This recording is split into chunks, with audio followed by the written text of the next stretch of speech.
So I used to attend rugby matches and I realized that there was a gap, that the fans who were coming in were not properly kitted. The players were kitted, but not the fans. And I remember that was my first business venture. You're so shamelessly an entrepreneur. My goodness. The minute you model Christ-like behavior in business, you're labeled. It means that you're placed somewhere different within the industry. Yeah? As a young person, you have excuses because you're thinking, I need this money, I need to party and all that. It just got to a time where I was feeling like there was an emptiness in my heart. And as I was having those conversations, some of the pastors who were mentoring me at the time, in different circumstances, they start telling me, there's a church that we want to plant and it's in the neighborhood where you live. And freeing up some of my time meant that I would no longer get to do this 8 to 5. The income will reduce. So I had the conversation with my wife and I told her, will you support me? That's when I realized.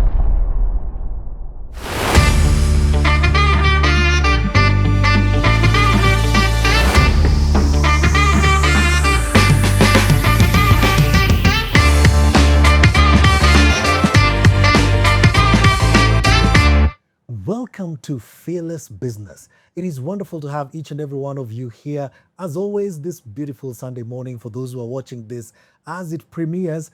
But whatever time you're watching this, we're really glad that you could make time to engage with this content. This is Fearless Business, where we have the conversations that you will not have anywhere else. And I'm David Osijeni. Pastor CJ is what they call me, and I'm really excited to be here as your host. Of course, with me in studio is the very amazing my co-host, Pastor M. Come on, it's so good to be here. I'm so grateful to be here. And wow, you guys, thank you for trucking with us, walking this journey of fearless business with us. Man, the vision to just see Christians understanding God's principles for their business and for us to start working together to build a community of like-minded fearless businesses. So we're so grateful you're here. And man, thank you for engaging with us on our socials. Thank you for following along. Thank you for all the great comments you've been giving us. We're so blessed by you guys. And man, thank you also for the ones of you who've been volunteering and saying, we'd like to help, we'd like to be participating. Some maybe even saying we want to give something towards this. We will take all the help we can get because we believe this task is bigger than any one of us. And we're so grateful to have so many of you partnering with us, even if it's just by watching and sharing it with your friends. So many people have told us, I've watched this because a friend shared it with me, shared the reel with me. So let's keep being evangelists. Let's keep sharing this good news. Let's make sure every Christian understands there is a different way to do business. Last week we were here and we learned from Jared how just by serving, there's so much opportunity to learn, so much opportunity to grow. And what you could be doing as a side thing, serving in church or serving in an initiative that may not be paying just yet, may just be the skills that will propel you into your next opportunity, into your next income opportunity. So what's that you have in your hand? Come, let's build something beautiful and amazing together here at Fearless Business. And Pastor M, I wonder what are some of the comments that you've seen from the people who've been watching? Well, I've not been online today, but I've just been receiving comments, practical comments, just people saying how they are blessed. People saying how they've been watching this. Like we said, there's a couple of churches now that we know that are actually premiering this thing at 8 o'clock every Sunday morning. And we believe many more are going to start, And also just to see people now beginning to reference this conversation. One of the things we've even been talking about is with what we call Mavuno's Fearless Business Networks. That this conversation is going to start being central in those networks as well. So we're saying, how do we start to change the mindset of how we do business? And I believe that by God's grace, we're going to see it. We're saying we're not keeping this to ourselves. We want to share this with other churches. We want to share this with other communities of faith where we can increase and begin to just transform culture in the business piece to something that is kingdom-oriented, something that is founded on biblical principles. Well, we are featuring business owners, and today we are featuring yet another business leader, and this is the business feature. I got 'em all shook up for me. I got 'em all shook up for me. I got 'em all shook up for me. I got 'em all shook up for me.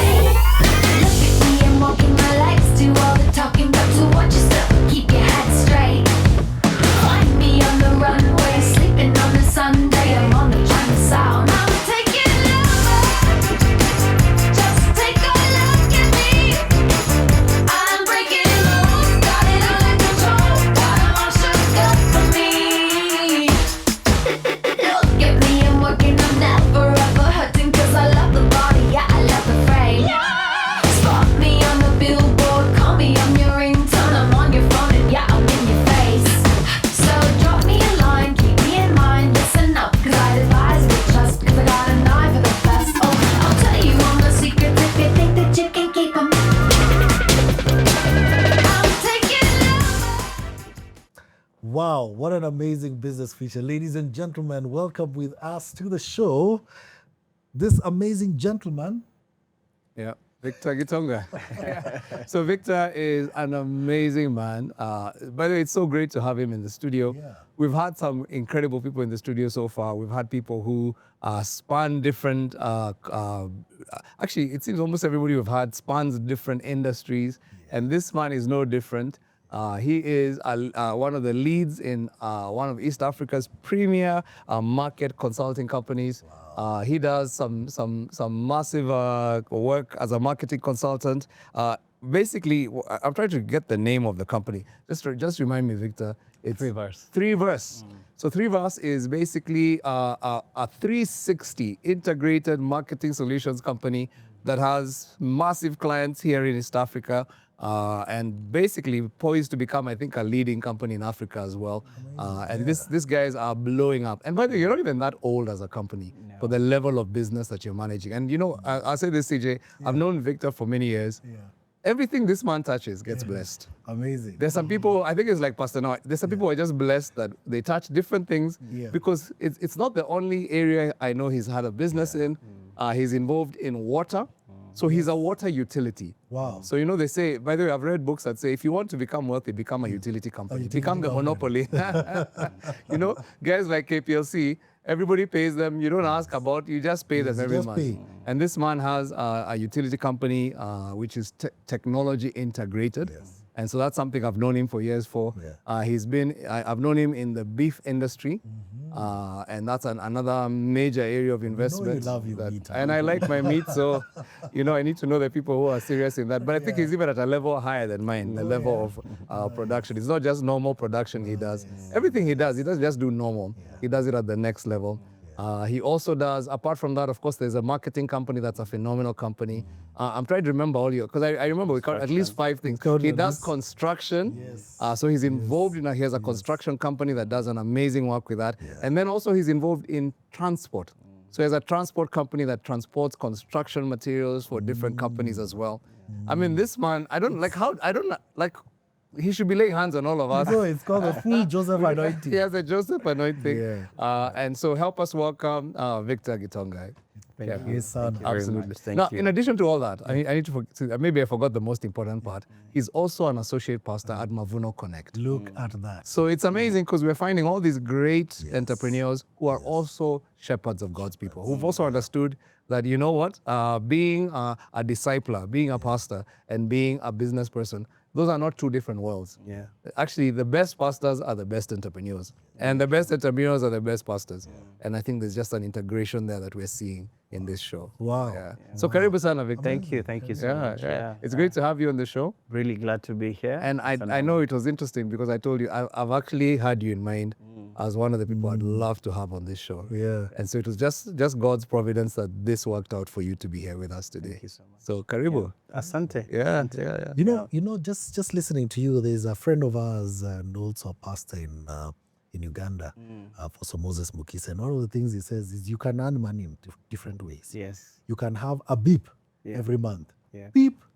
And he uses the analogy of the supermarket. When you're standing in the supermarket, what's one sound you keep hearing? The beeping of the tills. Yes. He says you can either have one beep every month, or you can have multiple beeps.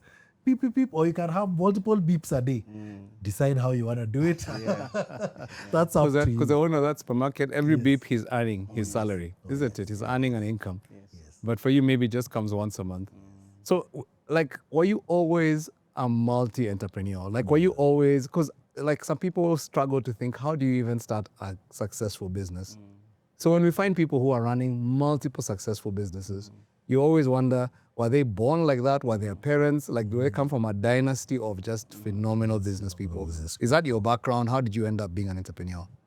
So interesting that you asked that question because at some point I also asked myself this question. How did I get to, where I am right now, where, I run a few businesses. And as I was thinking about that, I remembered that my father exposed me to his friends from a very early age. So there's a lot of mentorship there. So right from when Was your father in business?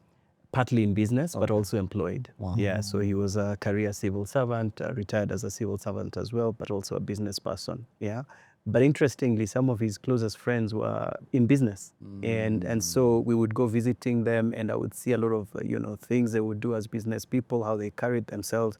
And one of the things I learned is that I think the people who were in business were the ones who had more money than the ones who were in employment. Yeah. Seller. So even as a Ponder on this moment. yeah. Ponder So on as a that small boy, I could pick it out, So it's these people who are in business who seem to be changing cars regularly.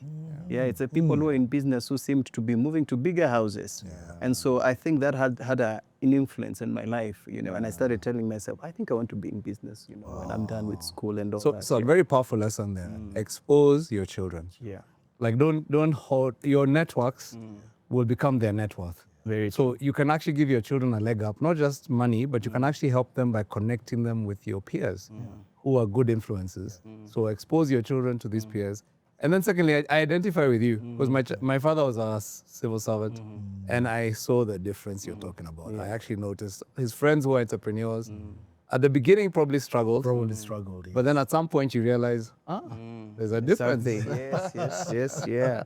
A visible difference. So that was the thing that set you off. Yeah. And then you went through school, but you didn't start as an entrepreneur, did you? No, I didn't start as an entrepreneur. I went through school, and then I remember when I went to university, and there was a lot of free time in university, and I realized all of a sudden that there were so many opportunities around me. So I'm very passionate, like you, about rugby. By the way, Pastor and I went to the same high school. Can you believe it? We should only mention. Yeah. So I think that's where a passion for rugby comes from. And so I used to attend rugby matches, and I realized that there was a gap, that the fans who were coming in were not properly kitted. The players were kitted, but not the fans. And I remember that was my first business venture. I started producing T-shirts. By the way, you're so shamelessly an entrepreneur. My goodness. In high school, I was not thinking about hitting hands. People are watching the game. You are watching the fans. So yes, I saw the gap in high school. I saw the gap in uni, and This it's in is uni. high school. So yeah, but I commercialized it in uni. Okay. In uni, that's where I commercialized it. So I was like, okay, they're not kitted. And I started, making T-shirts, having, funky taglines and all The that. colors of the. Yes, of the different teams and all that. And I started making money that way. Yeah. So uni, you're a full-fledged entrepreneur. Exactly. So on one side I was studying, and on the other side I was doing my T-shirt business, which was doing well at the time and was giving me a little money on the side. And then, so later on I clear and I would go into the corporate world. And so in the corporate world, I worked for a couple of, blue chip companies. And this was in marketing? In marketing as well. So I'm a career marketer, so all through. And then even as I was there, I was very clear that I wanted to get into business full time. And so, but also I think some of the mentors that I've had in my life always told me that it's important that you get employed, because you get to understand how businesses are run. And it's even better when you're employed in businesses that are run properly. Because you get to learn about process, you get to learn about what to do, what not to do. You get to learn about how to deal with people, and so that's part of the reason why I enjoyed being employed. For you, it was actually intentional. Exactly. Knowing you're going to step out, but this is an important part of my education. Yes. And I remember, one of the mentors that I had earlier on telling me that by the time you're stepping out of employment, make sure you already have passive income. Because you might get into business and then the income doesn't come, what happens? And probably you have a family and all that. So that's something else that I did when I was in employment, just saving up to make sure that there's a bit of passive income. So when you talk about the water business, which you commissioned, Pastor M, that was part of me making sure that I had passive income, so that even if after I stepped out of employment, there was something to keep me and my family going as I was waiting the waters. There are two things I don't want us to lose there. Yeah. One, you keep mentioning your mentors. I know the other person I've had mentioning their mentors that much is this man here, Pastor M. The people who had gone before you, people you were listening to. Yes. And the other thing you just touched on just now is have passive income. And maybe just unpack it a bit about passive income. What are you reading? So, without using too much English, basically what I mean is make sure you have an investment that gives you money, either daily or at the end of the month or quarterly, without you having to put in too much time and effort, in running. So, for example, if it's a shop that requires you to be there every morning, let's open the doors, that's not passive, But if it's, say, an example here, you have some rental units that are giving you at the end of the month 10,000 shillings, and you don't have to be there every day. That's a bit passive. So that's what I mean. Now, I love that because what you're saying to a young person watching this show, and I know there are some young people watching this show, is when you get your first job, you don't use that job to upgrade your lifestyle. Because if you have a goal, you're saying, I need to have in the next 5 years, 10 years, some rental units or some passive income that will enable me to step into my own. I now it pays me while I do what I want to do. Yes. And so if I know that, then it means I can't live on everything. I'm putting aside enough capital and invest for investment so that I can actually step aside. Because if I'm eating everything I'm consuming, if I'm consuming everything I'm earning, then there's no way I'll ever be able to have that. I'll step out of business, the same of employment, the same way I entered, with nothing. Yes, yeah. And just to take you back to, my mentors and my dad being one of my mentors. I remember when I got my first job, one of the things that my dad actually brought home in the first month of employment were SACCO forms. He said, you need to join a SACCO. So, savings. Start saving. And so I started saving, I think, from month 2 or month 3.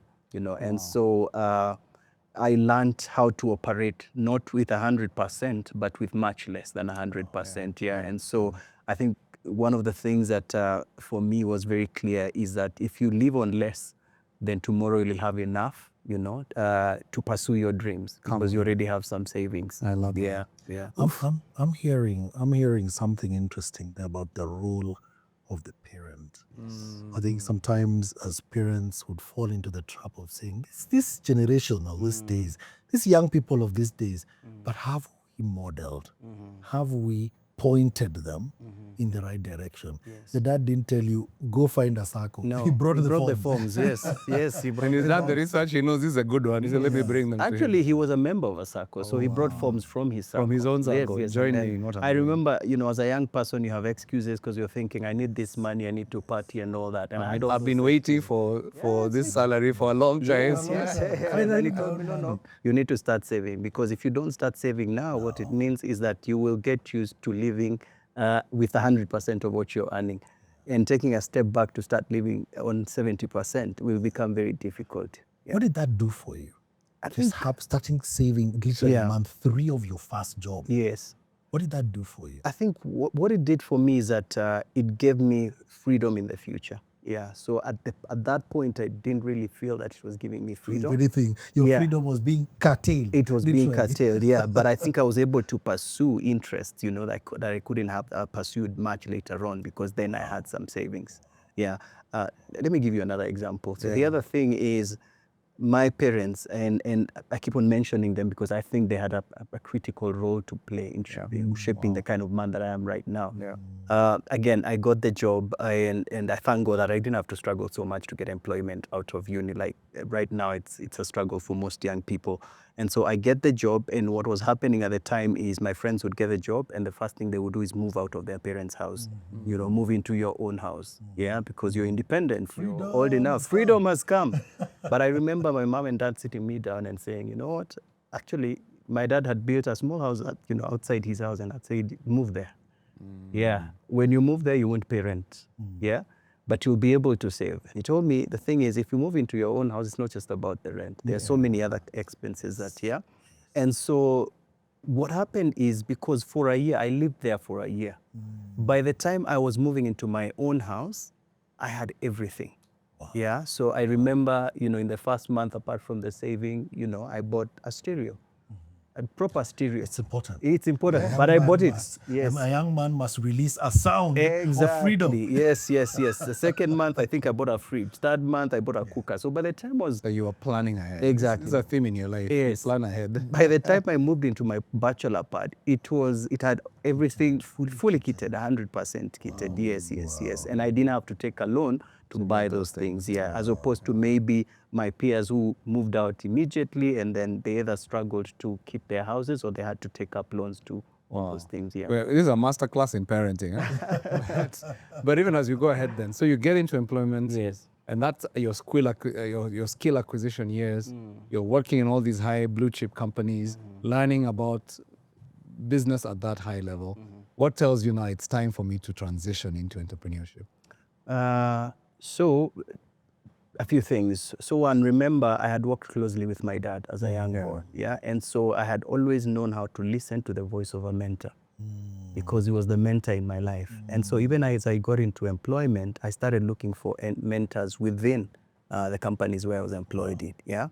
By the way, some of them did not even know they were mentors. Okay. Yeah, but I would carve in time, I would have lunch, and I would listen to one or two things, that they would tell me, and I would take those as mentorship. How would you get into that lunch space? Just saying, it's Friday, we don't eat lunch in the company, can we go have fish? So you just walk with. You just walk with somebody, and within that 1 hour when you're having fish, they will tell you, oh, by the way, true story. My first plot, I bought it in Nanyuki. It was one of my boss's boss, 2 levels above, who told me, oh, there's some plots in Nanyuki, you young man. Over lunch. Yeah, you young man. I think this would be good for you, And that's how I got to buy my first plot. Yeah. So hang around with those people. Yes. Those mentors, people who will be able to speak into your life. Yes, but even as you're hanging around them, you also have to listen, because you can hang around, the lessons pass, but you do not You have listen. things to say. Or you do not pick out the lessons, you think you're a know-it-all. Because you're the one telling them things. Exactly. These guys have gone ahead of you. And so there's something they know that you probably don't know. One of the things I'm passionate about mentorship, and so when I'm mentoring young people, one of the examples I give them is, you have been through high school. You're probably in university right now. You can advise a child who's in high school because you've been there. Yeah. And you tell them, if you walk this path, then you will make this mistake. So you'd rather take this other alternative. And so your question, Pastor M, was what made me now realize the time to transition had come. I think, as I was saying, I was busy putting up investments so that I would have a bit of passive income. And I was having a conversation with my wife. Because by this time you're married. By this time I'm married, I am a father, I have children and all that. And then it just got to a time where I was feeling like there was an emptiness in my heart. Yeah, there was an emptiness in my heart. And I remember at the time, I was talking to my boss during, the performance review sessions, and everything was going on fine. Yeah. But I would tell them, there's just some emptiness that I'm feeling. Yeah, it's like something is missing in my life, And as I was having those conversations, some of the pastors who were mentoring me at the time, 2 of them actually, in different circumstances, they start telling me, there's a church that we want to plant, and it's in the neighborhood where you live. Oh, there's a church that we want to plant, and it's in the neighborhood that you. And we think you would be one of the people that want to really support that ministry.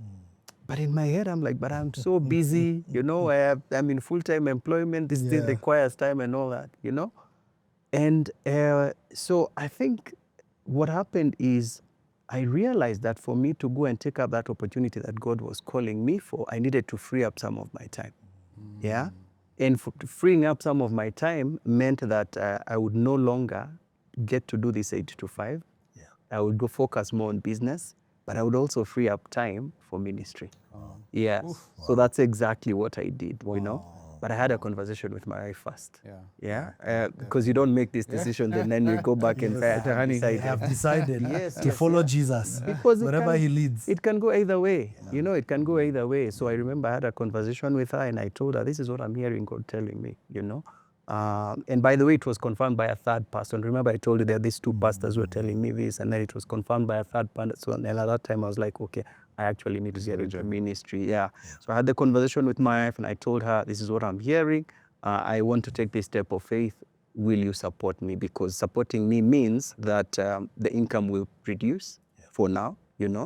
There's a salary that we've been getting, which will no longer be coming into the family pot. You might have to step in and support as well until we get things. But also there's ministry that I'm doing, and that requires your support as well. So we prayed over it, and then eventually God answered, and we said, okay, this is it. Wow. And we went ahead, and I transitioned into man, that's business. So crazy, because a lot of people a lot of our Christian professionals, we don't think this way. We almost think that, my job is to always be in corporate until the day I retire, as opposed to having that kingdom mindset of, I'm here because God has put me here for a reason. And God will also call me out of here when it's time for me to move in, because I'm here to serve His kingdom. Yeah. Very So true. even in the corporate you're in, you're serving God. You're there to serve God's kingdom and His agenda. Yes, yes. So now, when you start thinking like this, I'm assuming like your faith journey. At what point along this does it start? Were you a Christian all along? Were your parents Christians? So I was a Christian all along because, you know, I was brought up in church. I was brought up in church, you know, right from Sunday school, high school and all that. But I must say that when I went into uni, I was not a practicing Christian. Yeah. And not to say that I joined a different religion, but I stopped being as passionate as I was. Yeah, I think I was swept away. Yeah. And then I get into employment, I start working, I joined the corporate world. I think when I became now a husband and a father, and again, I went back into mentorship and I started following other people. Yeah. That's when I realized, oh my goodness, this thing is beyond me now. Yeah. I have a wife, I have children who are dependent on me, and I am the priest of the household. Yeah. You know, so I need to actually rededicate my life to Christ. Yeah. And so I think that's when I realized that I needed to deepen my faith. Yeah. Yeah, that's when I realized I needed to deepen my faith. And part of deepening my faith, it wasn't just about rededicating my life to Christ, but it was also looking for mentors, you know, men and women of God that I would walk the journey with. Yeah. And Pastor M, you're one of them. Yeah. Yeah. Wow. It's been a joy, by the way. I've always marveled at this guy. Yeah, yourself and Pastor Karen. And it's been such a joy being part of your journey, because I've always marveled at I remember you leaving employment, getting into that space of business. Yeah. And how do you enter? Because one day you're talking about this, you're doing it well. Then the next time I come, you've had a new idea. And it's like I'm putting structures here. Like, how did you end up becoming this multipreneur? How did these different things come along? Were they all connected, or has it been different problems you're seeing that you're solving? So, you know, our God is a God of seasons. Yeah. And I'm a strong believer in seasons. Yeah. And so I listen to God. And when you listen to God, He directs your footsteps in a certain direction, especially if you're fully surrendered to Christ and you're telling me, use me as your vessel, you know, point me in the direction that you actually want me to walk. Yeah. And so, in fact, let me just go a step back. You're asking me about the transition. The thing is, if you're also disobedient, if you're telling God, I'm fully surrendered, point me the direction that you want me to walk, and then He points you and you disobey, there are consequences. Yeah? So, for example, when I was having that conversation about, is it really time for me to transition? Is it not? You know, I remember one of the things that happened is that boss who was very supportive got transferred. In fact, she got a promotion. I got another boss who was not supportive at all. Yeah? Yeah. It's really telling Complete you. opposite. And this was really telling, okay, I think it's time. You know, yeah. So anyway, I think how I got myself into the different businesses that I run is it's just one thing leading to the other. I think the first business you mentioned, how I got into water and being a supplier. Is that that was your first serious? Yes, that was the first serious enterprise. Is I saw that there was a need. The people of God needed water in the community where I lived. Where you lived. Yeah, and I could have done one of two things. You know, become a complainer, saying, "Oh, the government has not brought us water here," Yes. or I could have done something about it.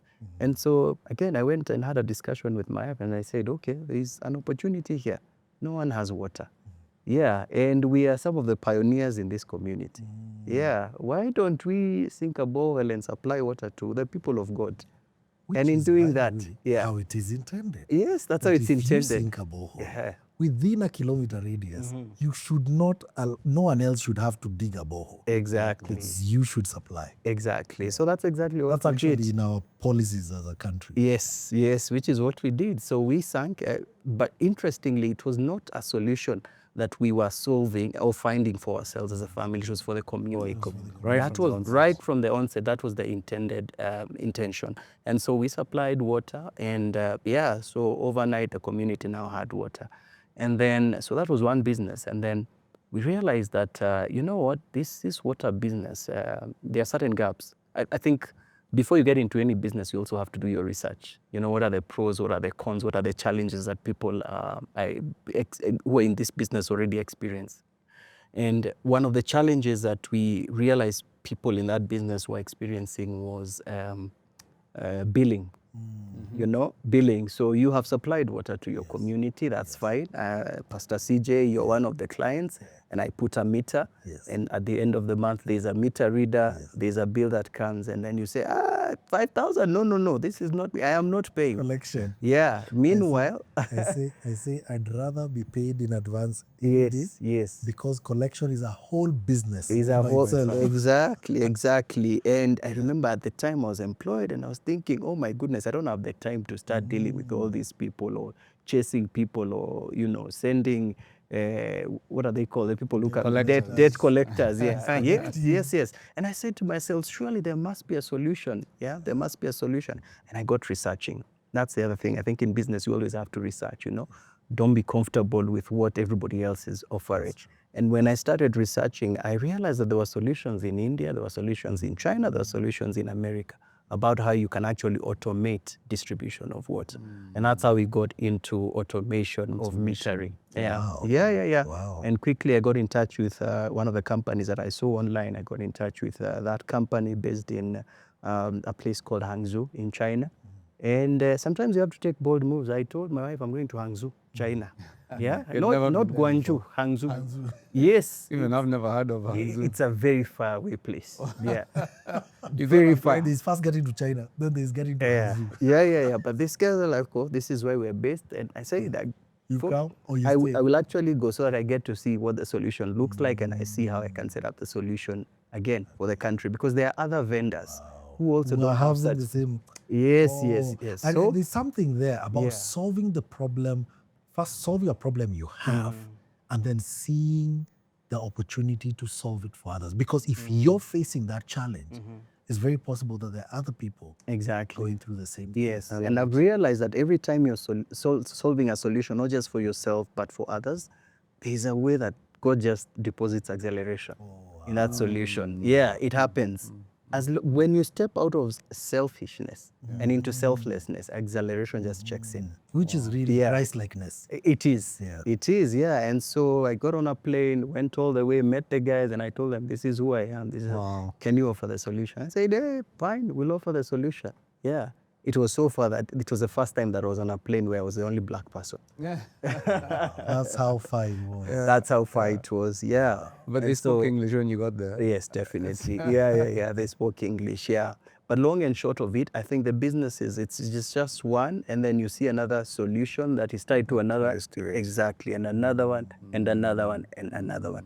Somewhere along the line, some of the businesses also die natural deaths. Yeah. And you have to be willing to accept that as well. Yeah, Pastor M, you mentioned about, a beef venture. Yes. And we had invested in this feedlot business way before anyone started doing feedlots, yeah. And it was quite a sizable enterprise and it was doing well. And then COVID checks in 2020. And the beef that we were supplying was going into all these premium hotels. And all of a sudden, the hotels were closed. Hotels are closed. Yes, hotels are closed. So there is no demand for what you're offering. Yeah. And so we had to make a call and say, okay, this one is dying a natural death, at least for that time. Yeah. I think you have to also be flexible. Yeah. You have to be willing to listen to what God is telling you. When He tells you, move from this into this other thing, Yes. then you go and do exactly what you Journey of faith. Journey of faith. So speaking about journey of faith, how have you found, you've talked about the fact that for you pray and listen to God in terms of business direction. True. So that's clear from what you've said so far. What are other ways your business has distinguished you your faith has distinguished you as a business person? What are other ways that being a Christian has impacted how you do business? Okay. So I think one of the things that I'm very clear about in my mind is that business is not just about profit. It's about people, it's about purpose, it's about impact. Yeah, those three. People, purpose, and impact. Yeah.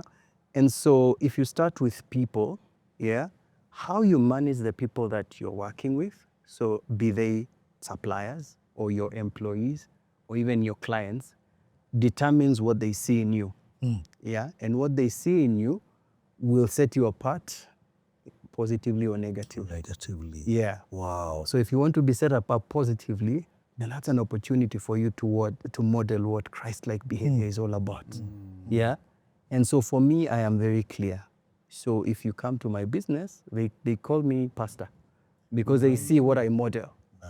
Yeah. So it doesn't mean that I will not have tough conversations with you. If there's a performance issue, I will. Yeah. But I model Christ-like behavior. Yeah. Because it's very clear. And Christ removed a whip at some point. Exactly.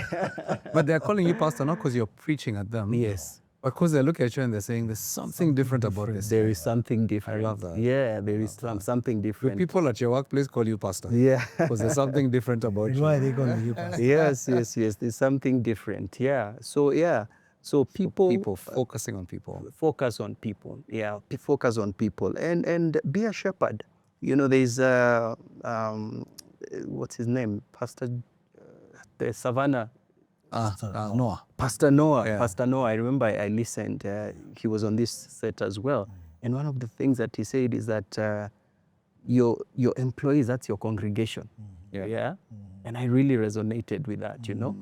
And it doesn't mean that because they're your congregation that you have to hold the Bible every morning and preach to them. It's how you live your life within that work environment. That's how you're ministering to them. The letters that Paul talks about. Exactly, yeah. So that's how you're ministering to them. So I think you need to ask yourself, how am I modeling Christ in the way that I am running my business? Yeah. And even if I'm employed, how am I modeling Christ in the way that I'm an employee to my employer? Yeah. And then what is your purpose? You know, can it be seen? Can it be seen in the way that you're running your business? Yeah. Purpose means your divine purpose. Your divine purpose. The reason God put you there. Exactly. And for me, I am very clear. I am here to know God and to make Him known.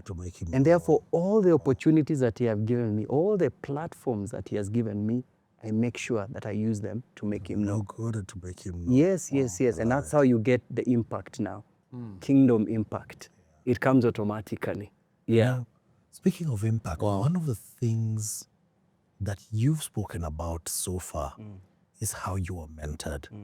And I realized that you and your wife have actually made mentorship something that is almost second to your DNA. As in, it's why so much time spent on mentoring others, whether in business or just in life? So, Pastor CJ, we are blessed to be blessings to others. Yeah. And so we have had the opportunity of being mentored, you know, by many couples, Pastor Amy and Pastor Carol being one couple that has really mentored us. And so it's only fair that if you're blessed, then you bless others. And you bless others. We have seen the positive impact that mentorship has had in our family. Yeah. And for us, we believe in being selfless. And so what that means, if someone has poured, into you, then you need to pour. Pour into somebody else.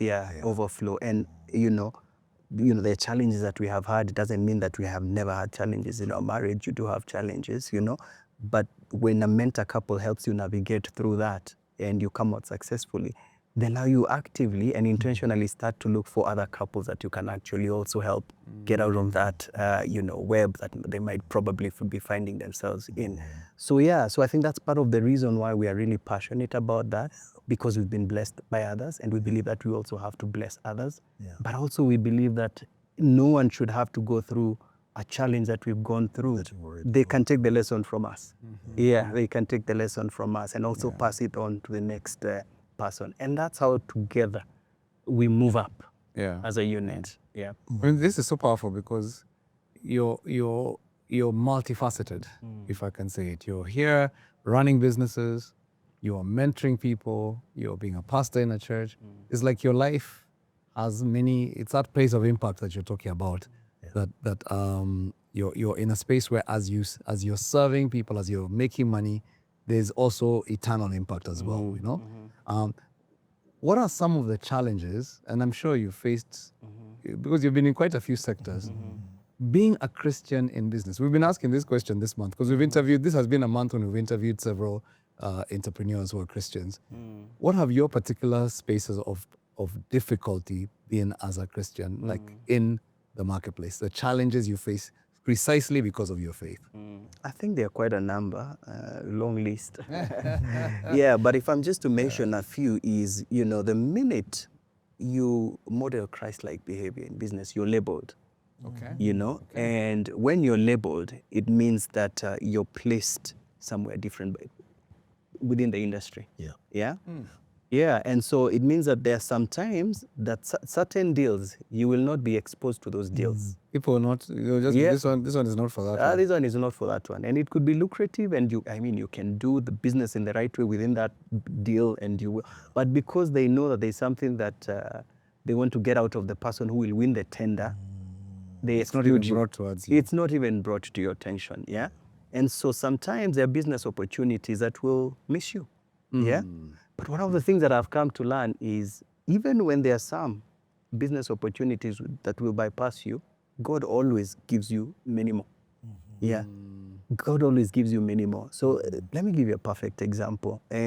So obviously when you're a business person, you're always hunting for business, sending out tenders or pitches and all that, and you have to present, and many times you make a presentation and you think this one, we have won it. We've won it. Yeah. Ours. Everyone's It has different. our name Yes, written on yes, it. yes. And sometimes they don't even get you a regret letter. They don't send you a regret letter. You only get to hear that another agency was appointed or another company was appointed. Yeah. And so I remember last year we went through such a phase. There's some business that we were chasing, one of the big corporates in Kenya. And we put in blood and sweat, hard work. And I can tell you. No tears. That's it. And a lot of tears, everything. Yeah. And I can tell you, based on when I look at what we put together, it was an award-winning, proposal. Yeah. And we did the pitch in a brilliant way. And I expected us to, at the very least, be at the top 3. Surely. Yeah, surely. Yeah. At the very least. And you know what? We never even got a regret. We were told someone else was appointed.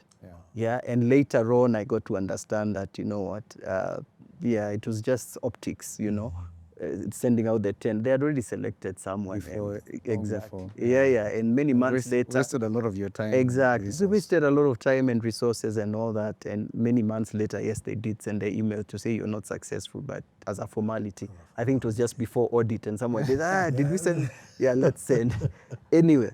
So that happened. I worked in an industry where when was the thing supposed to end? Yes. 3 people have already sent a message. Yes. And you guys have not told us. We are hearing you've awarded. Yes. Skills. Yes. And so that happened. And was it a depressing moment? Maybe it was. I think depressing is a very strong word, but there was sadness, definitely. And so that one didn't come through. But right around the same season, after we had gotten the news and someone else had been appointed, I get a call from Uganda, I get a call from Uganda, and a client says, oh, by the way, there's work we have seen that you have done for a different client. And we like that work. Are you sure you guys are the ones who did this work? And they're like, yeah, we're the ones who did it. You're sure? I'm like, yeah, we're the ones who did this work. As if you're not sure. Exactly. Yeah, and they say it's really good work. And unfortunately, I can't disclose the company, but it's a really big company. Yeah. And they say, we would want you to do this kind of work for us. Oh, okay. Yeah, would like you to do this kind of work for us. Oh, okay, fine. Yeah, and can you come and just make a presentation to us on how, the approach that you would take and costings and all that? Do nothing. And so I asked the question, are you also considering other people? Yeah. And I said, if you're the ones who did the work we saw, we're not considering anyone else. Look at that. Sourced. It was a single sourced engagement. I love it. Yeah. So yes, on one hand, we lost, the big one that we thought would come. But now we got another one where we didn't have to sweat. That's what I'm saying. Even when such things happen, God, if you have God at the center of your business, He always points you in the direction that He wants you to go. I love it. And so, that happened. We got awarded, we did the work, and it's opened other doors in that country as well. Wow. Yeah. But I also believe this thing I call mentorship. Yes. Something else that I picked out when Pastor Noah was talking, is humility.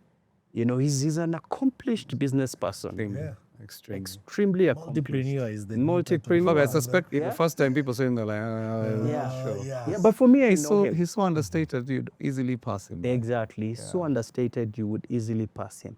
I have seen how he is with Apostle Mukisa. He humble. He carries his bag when he has to.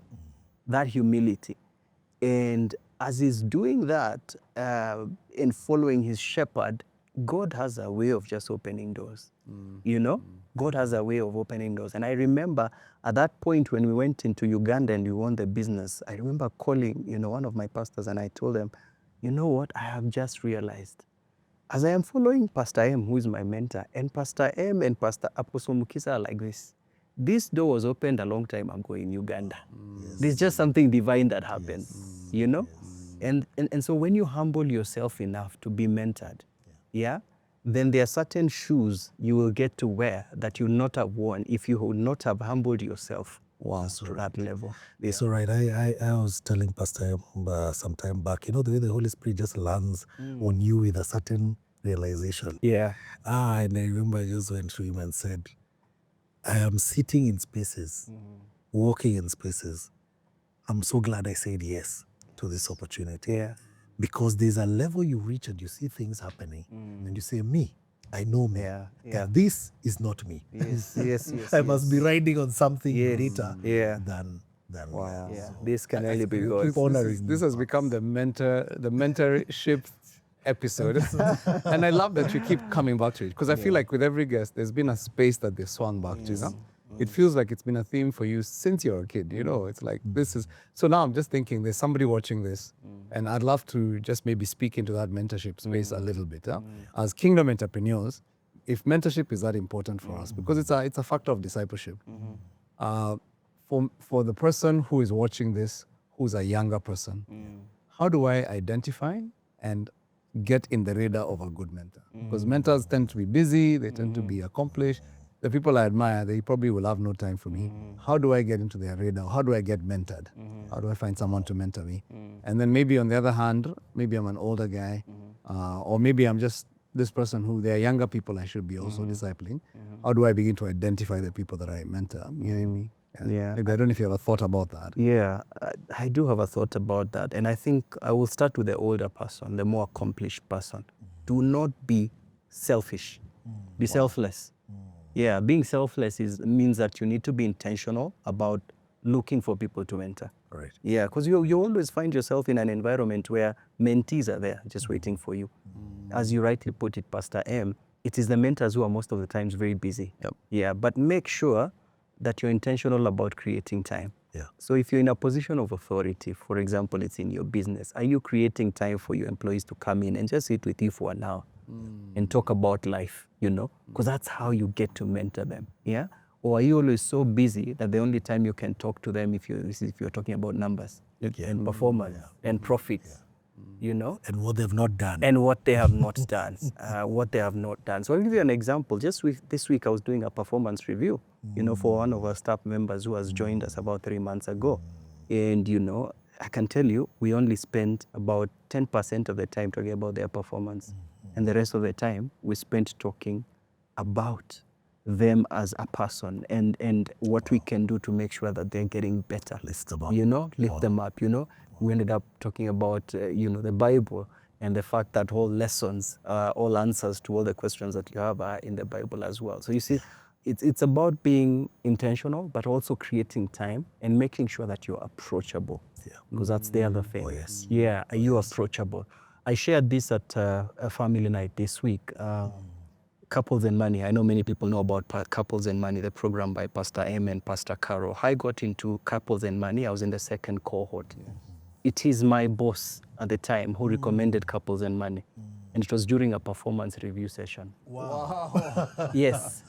And it is not that my That is marriage... somebody who understands assignment. Exactly. By the way, my marriage was not on the rocks at the time. Yeah. But even... They're like, I want to improve you. Yeah. I said, oh, by the way, have you heard about Couples and Money?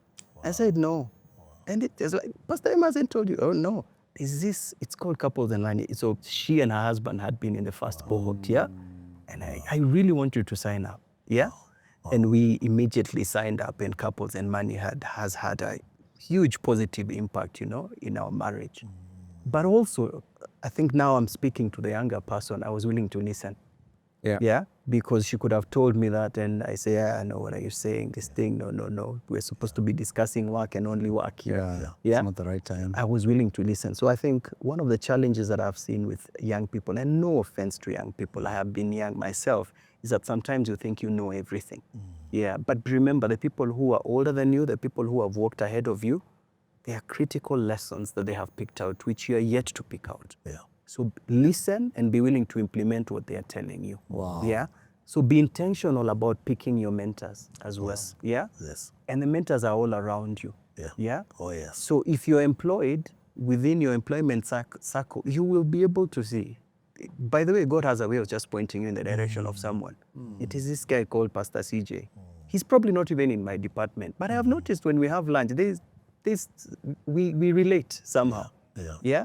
Be intentional about sitting with them over lunch hour. Yeah. When you go on those company retreats, be intentional about being in the same group with them because there are things. And then at some point, just tell them, I want you to mentor me. Yeah. You know, and it doesn't have to be so formal that it's every 2 weeks, whatever.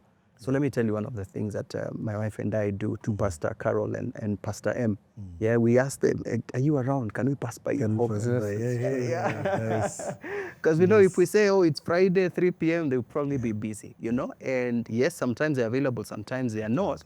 But when they are available, we make sure we milk that opportunity. You know, that true 3 hours that you sit down with them, you milk and you pick out lessons. You know, you pick out lessons. Yeah. So for the older person who is more established, be intentional about mentoring. Yeah. But for the younger person, be intentional about looking for mentors, but also listen. Don't be a hard-headed person. Listen. Put into practice what you're being told. Yeah. But even more importantly is that make sure that you have a foundation. Yeah. A foundation with God. Yeah. So do you have a relationship with God? Because I have come to realize that as long as you have a very strong foundation, you have a relationship with God. He is the one who points you in the direction that He wants you to go. I love it. Yes. Yeah. You know, what you're saying, one of the things Pastor M asked is, how do I catch the attention of a mentor? They can be hard to catch. Many times they're in spaces that you don't even have access to. And I found the easiest way is to serve. Very true. Find a way to serve. It could be noticing they need something and just going and getting it for them. And sometimes you need to go through someone else, but find excuses to serve them. As you serve your mentor, you suddenly gain unlimited access. Very true. Pastor M and Pastor Carol loved on us for many years. They knew us by name long before we knew they knew us by name. But one of the things that was amazing is when we started serving them, our access became almost unlimited. Very true. And where our relationship is now, from where it was now, when I call him Paps, it's for real. Yeah, it's for real. Because we've grown closer. We've grown closer. We've come from, I'm just that guy they know, to we are sons and daughter, my wife and I. And we have access to them. I think sometimes I have to remind myself to not be too familiar with the access. Yeah. Because in that access, I've seen doors open. I've seen us gain access into spaces that otherwise we wouldn't have. And so just serving. Yeah. So simple things. It could be you've been asked to go bring a bag, get watered. Simple things that seem so insignificant, sometimes, most times without pay. But those will unlock things for you in spaces you don't even have. Without earthly pay.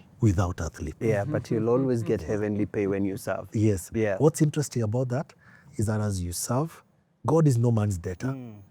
Because you're serving, He's like, I see. Yes. And the rewards come in other ways. Yeah, they're Because one word from this man to unlock, for someone to consider me is enough. Is enough. These Just are one a lot word. of projects. Yes. Now, you know, guys, I mean, I'm listening to you and I'm thinking, this is what you're talking about is really powerful. Because many times we don't understand. Because, you know, one of the things that I learned from my mentors is I can either jump up and down to see far, or I can stand on the shoulder of giants. And many times, even for us in business, we don't ask for help, especially for men. Men don't know how to ask for help. You know, it's like you're struggling, you're dying, but it's very hard for you to say, hey, I don't know how to do this business thing, you know? Or we already have our plan. I just want to hear your thoughts, but I already know what I'm going to do. But just that space to say, you go much farther when you follow the slipstream of somebody who's breaking the barriers for you. Huh? And I feel like, I mean, we always talk about Formula One. You know, the guys have understood, if you want to go drive fast, drive behind the lead car. Let him do the work, you know. He does the work. The best racers, they wait until the end of the car race. The guy has led, he's done all the hard work. That's when you move Now out. that's when you move and you move, go ahead. Huh? And I feel like many times what we're trying to do is be the lead car in every situation, as opposed to understanding, I can learn from my boss. I can learn from the owner of this company. I can learn from an older Christian who has a business. Very true. And maybe that's why in our church, we're saying we must have these business forums where older people mentor younger people humble themselves and seek mentors. Yeah. Because this is how we begin to accelerate. You know, when I look at some of the communities we were talking about earlier, the Asian community, the Somali community, they are phenomenal with mentoring. Many of the times you have a business idea, some older guys will come and say, we'll fund it, but here is how you need to operate. Yes. And you just find that because of that honor culture and people understanding following, then the community actually goes faster. The whole community moves faster. And maybe you guys are bringing us on to something that we as the body of Christ need to be clued on. When we talk about fearless business, who's your mentor? Yeah. You know? Who's your mentor? And do they know that you're your mentor? Yeah, And then who are you mentoring? Exactly. And do they know who are the young people who are looking up to you that you're pulling up behind you? Yes. And you're saying, one of my pastors, he's called Pastor Kev, he likes to say, anyone who I work with, will always accelerate. And he's made that his brand. Anyone who works with me, they will accelerate. Yeah. And what a joy. When I hear that, I'm like, yeah, that's what every one of us must have. Huh? It's like anyone who joins my company, anyone who works around me, even if it's a maid in my house, they must accelerate. They cannot stay the same. You know what mine is? They must drive. Wow. And they must fly. So yours is your it's not accelerating. Documents, two documents you must get within a short time. Yeah. Driver's license. And why is there a car that you cannot take? Still finding others inspiring when there's a vehicle that can get you there in a shorter time. And two, you must fly. Because like Pastor Noah says, you must be sendable. How we want to send it to Uganda. That is a trouble document that can only cross the East African. Yeah. Can I also say something, about this mentorship and mentee relationship? Yeah. I think the place of grace in this relationship cannot be underestimated as well. Because a lot of times I see mentors, they decide I want to be intentional and this young man, I will mentor them. And then they make one mistake and they're like, this one is hopeless. The place of grace. As a mentor, you must always extend grace. Know that we do not make mistakes. People make mistakes, yeah? But also for the mentees, extend grace to a mentor. Yes. Because you're looking up to them and you're thinking, oh, this person is so anointed and is so good in business. And then they make one small mistake and you're like, you're no longer my mentor. Yeah. No. Especially This person- this season of outing. Yes, yeah. So this person is as human as you are as well. Yeah. And so if they're mentoring you and you notice that there's a mistake that has happened, extend grace to them. Yeah. Because if anything, you'll actually learn from the way they deal with that mistake. Yeah. So again, the place of grace cannot be understated in that mentor-mentee relationship. So show grace to the people you're mentoring. Yeah. Give grace to your mentors as well. Yes. And what we're really saying in this episode is it's a key kingdom principle, mentoring. It's actually come out in every one of our guests we've had. When we had Auntie Ohome, when we had Pastor Noah, they all talked about, mentoring and the important place of treating your employees as being their shepherd, shepherding the people you work with. And I know we're probably going to have this conversation another time because it's a deep conversation. It is, yeah. I mean, you have quite a lot of employees that you're leading now, and I guess your industry has young people as well. True. Yeah. And young, talented people, but probably they probably stretch you as well as you're learning to mentor them. Yeah.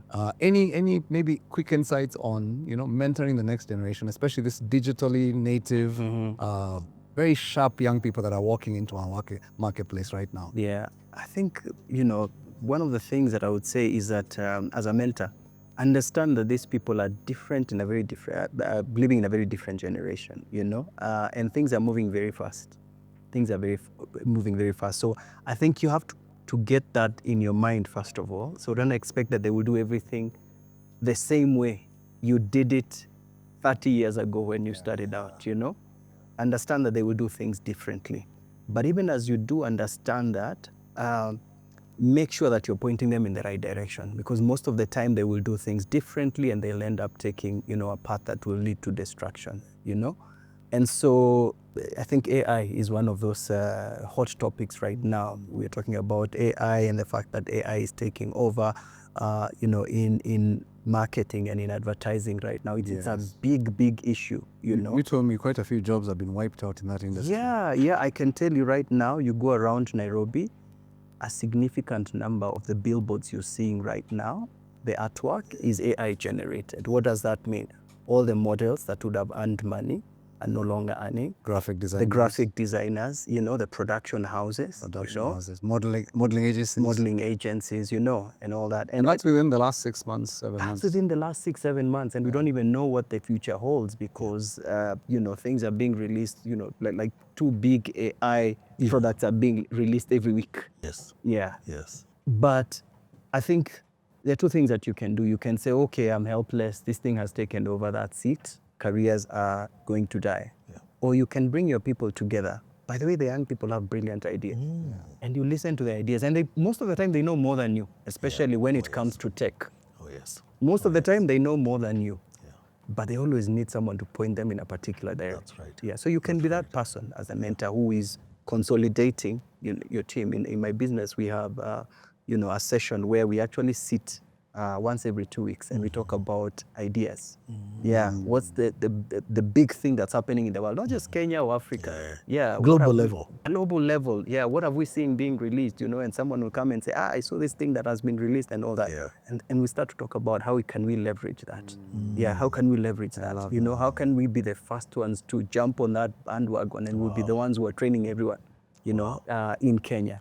Yeah, so be that person, be that shepherd who is actually pointing them in a particular I love that you're also direction. teaching them to be curious. Exactly. And teaching them to look out. You're also mentoring them in the process. Yes, yeah. Amazing. I think we're in a great place right now as a society for cross-pollination, where we teach the value of structure and some of the things that have worked for years as we learn from the younger generation how to navigate this digital space. Because I think there is definitely an opportunity to learn, and I think this is probably the best time for both generations to realize there's an opportunity here where we can leverage the strengths of the intergeneration. Well, I think there's 4 generations now in the marketplace. There's an opportunity to leverage the strength. There's the guys with the money who own all the businesses. There's the guys who've built these businesses and are still responsible for keeping the systems and the structures in place. Then there's the guys who are executing in middle management and entry-level management. And then there's the guys doing the work on the ground who have all the digital understanding and appreciation of just how we can accelerate. I think this is a brilliant opportunity for organizations to explode in terms of their capacity. One of the things we've done is we are currently in the later stages of an executive assistance organization. The person championing that is my Gen Z assistant. Why? She came in and is like, there's so many busy mid-level, senior level managers who are just trying to figure out themselves. They're good at what they do, but all this other side stuff is falling apart. What if they partnered with some young assistant who can leverage tech and AI, just make their lives easier and churn out things a lot faster. This is Fearless Business, where we talk about the stuff you didn't talk about anywhere else. And here we are thinking and talking about how biblical principles can be applied to leverage our businesses and move our businesses forward with acceleration and accuracy. You see, when we make our businesses about people, that's God's way. That's Christ's approach. And so as we've talked about this, I believe that you've been stirred up. You probably want to share this with someone, or you want to make a comment on our different media platforms. You can do that on WhatsApp. We have a WhatsApp number on the screen. You can do that on our different social media platforms. But we want to hear from you. But more than that, if you're not subscribed yet, subscribe. Share this with someone else. Invite a group of other business people either at your church or wherever it is that you're in. Let's turn our ecosystems into spaces of lasting impact and growth, because this is what the call is about. Pastor M, you want to pray for us? Yeah, absolutely. Why don't we pray? And by the way, as we've talked, maybe you're here, you've never given your life to Jesus. And you know what? The most important mentor you'll ever have is your Heavenly Father. Yeah. And maybe you've been listening to this whole conversation, you understand it, but there's something that you realize is missing in your life. You've never actually followed Jesus personally. We'd love to pray for you. And if that's you, I'm going to just lead you in a very brief prayer. Say these words with me, and this is your prayer to God. Dear Jesus, I come to you today Come to you today to ask you to forgive my sins to ask you to forgive my sins and fill me with your Holy Spirit. and fill me with your Holy Spirit. I want to be a child of God. I want to be a child of God. And from this day, From this day, with your help, with your help, I turn my life over to you I turn my life over to you to lead me, to lead me to be the person to be the person that you created me to be. that you created me to be. I pray this in Jesus' name. I pray this in Jesus' name. Amen. Amen. Hey, listen, if you prayed that prayer, congratulations. We're so delighted for you. Listen, this is what life is about. Yeah. Like God gave you that life. You try and lead it by yourself, then you never will achieve or understand why you are created. But when you turn it over to Him, He begins to show you the purpose that He made you for. And we're here to help you walk that journey as a fearless entrepreneur, as a fearless business person. Please reach out to us through our socials. We'd love to send you some information. You can say, I prayed the prayer, and we'll be glad to send you some information, something to help you start to take the next steps. And guys, we really believe that our reformation is coming, that Africa will be different, that this world will be different as God's people begin to understand how to operate in fearless business. So what a joy. What a great episode this has been. Absolutely. Victor, thank you so much. This was so awesome. Yeah. Well, ladies and gentlemen, all you fearless business people out there, this has been Fearless Business, where we challenge you to go forth and be fearless.